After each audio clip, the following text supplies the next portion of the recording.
আমরা জেগে থাকতে, আমরা বেঁচে থাকতে আপনাদের মিডিয়া, আওয়ামী কালচারাল শক্তি আওয়ামী লীগকে বাংলাদেশে ফিরিয়ে আনতে পারবে না।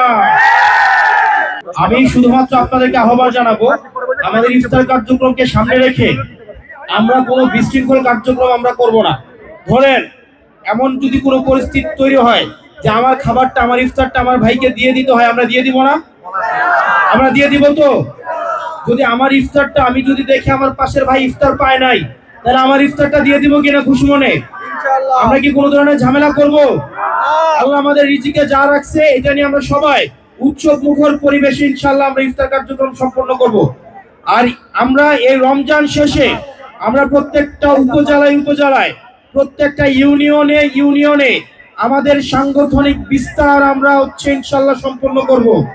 এবং এই অভ্যুত্থানের যে শক্তি সারা বাংলাদেশে যারা ছড়িয়ে আছে, আমরা তাদেরকে পুনর্গঠিত করে আমরা আমাদের এই রাষ্ট্রকে ইনশাআল্লাহ আমরা পুনর্গঠন করব।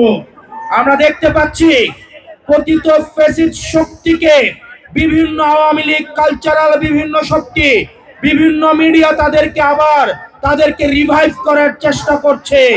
আমাদের এই তরুণ প্রজন্ম যতদিন বাংলাদেশের বিভিন্ন পথে প্রান্তরে গ্রামে গঞ্জে ছড়িয়ে আছে, এই জুলাইয়ের রক্তের স্মৃতি নিয়ে যারা বিভিন্ন পথে প্রান্তরে ছড়িয়ে আছে, আমরা জেগে থাকতে, আমরা বেঁচে থাকতে আপনাদের মিডিয়া, আওয়ামী কালচারাল শক্তি আওয়ামী লীগকে বাংলাদেশে ফিরিয়ে আনতে পারবে না। আমাদের ফেসিবাদের বিপক্ষের শক্তিগুলোর মধ্যে মত পার্থক্য থাকবে, পলিসি নিয়ে ডিসকাশন থাকবে, কিন্তু আওয়ামী লীগের বিপক্ষে আমরা সবাই একসাথে লড়াই করে যাব। প্রিয় খুলনাবাসী, আপনারা ভালো থাকবেন, সুস্থ থাকবেন। আসসালামু আলাইকুম ওয়া রাহমাতুল্লাহি ওয়া বারাকাতুহু।